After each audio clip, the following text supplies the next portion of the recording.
नमस्कार। मैं डॉक्टर जगदीश नाइक महाराष्ट्र से आप सभी का इस ऑडियो श्रृंखला में स्वागत है, जिसका नाम है भारत के महान वैज्ञानिक।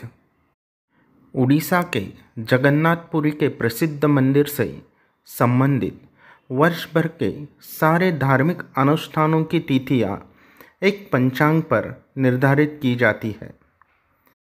यह पंचांग सिद्धांत दर्पण नामक ग्रंथ पर आधारित है और इस ग्रंथ के रचना करने वाले हैं उड़ीसा भाषा के विलक्षण ज्योतिर्विद सामंत चंद्रशेखर सिंह।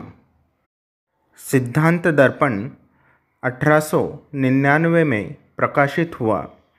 आज उड़ीसावासी सामंत चंद्रशेखर से भलीभांति परिचित है। भारतीय सिद्धांत ज्योतिष के इतिहास की दृष्टि से चंद्रशेखर सिंह के वेद कार्य का बड़ा महत्व है। चंद्रशेखर सिंह का जन्म 13 दिसंबर 1835 को भुवनेश्वर से करीब 100 किलोमीटर दूर के पश्चिम उड़ीसा के जंगल और पहाड़ से घिरे खंडपाड़ा गांव में हुआ था। वे एक छोटे से राज परिवार में पले बड़े हुए, इसीलिए वे सामंत कहलाते हैं। सामंत चंद्रशेखर सिंह के भतीजे नटवर सिंह मर्दराज उस समय खंडपाड़ा के 11वें राजा थे। उनके पिता श्यामबंधु और माँ विष्णुमाला धार्मिक प्रवृत्ति के दाम्पत्य थे। चंद्रशेखर के जन्म से पहले उनकी 2 पुत्री और एक बेटे का देहांत हो गया था, इसीलिए चंद्रशेखर को उन्होंने पठान का उपनाम दिया, जो बाद में बदलकर पठानी सामंत हो गया। भुवनेश्वर स्थित तारामंडल को पठानी सामंत का नाम दिया गया है। जब चंद्रशेखर 10 साल के थे, तब उनके चाचा ने उन्हें थोड़ा ज्योतिष पढ़ाया और आकाश के कुछ तारों की पहचान करवाई।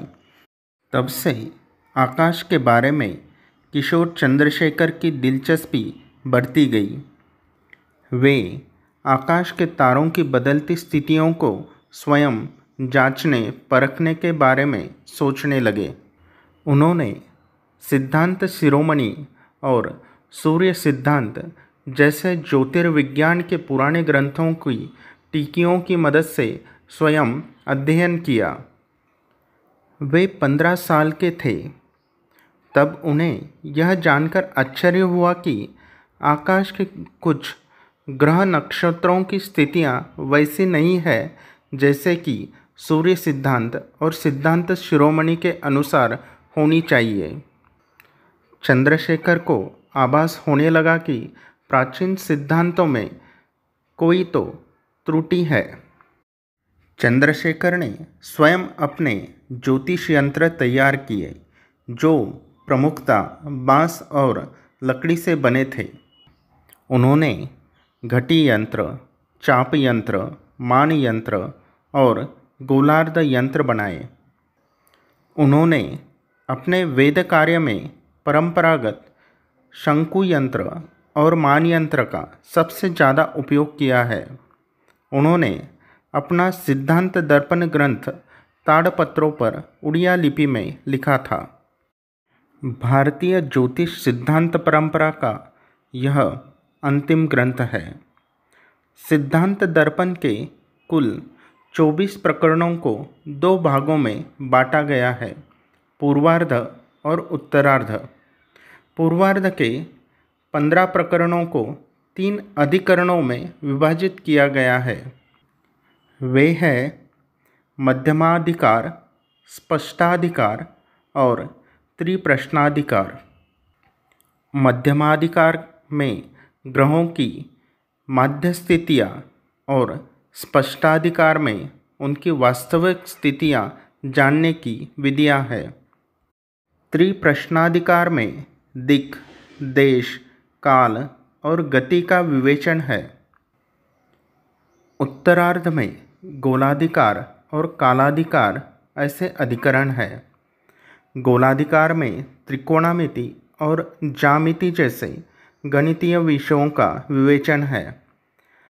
कालाधिकार में कालगणना की विभिन्न विधियों का अपनी महत्व के कारण यह ग्रंथ बहुत प्रसिद्ध हुआ। पुरी के पुरुषोत्तम सामंत चंद्रशेखर के आराध्य थे। उन्होंने सिद्धांत दर्पण उन्हीं को अर्पित किया है। सामंत चंद्रशेखर का देहांत भी पुरी में 11 जून 1904 को 65 वर्ष की आयु में हुआ था। ईस्वी सन 2001 में चंद्रशेखर के स्मृति में भारत सरकार ने एक डाक टिकट भी जारी किया है। संक्षिप्त में ये थे भारत के महान ज्योतिर्विद सामंत चंद्रशेखर सिंह। जय हिंद।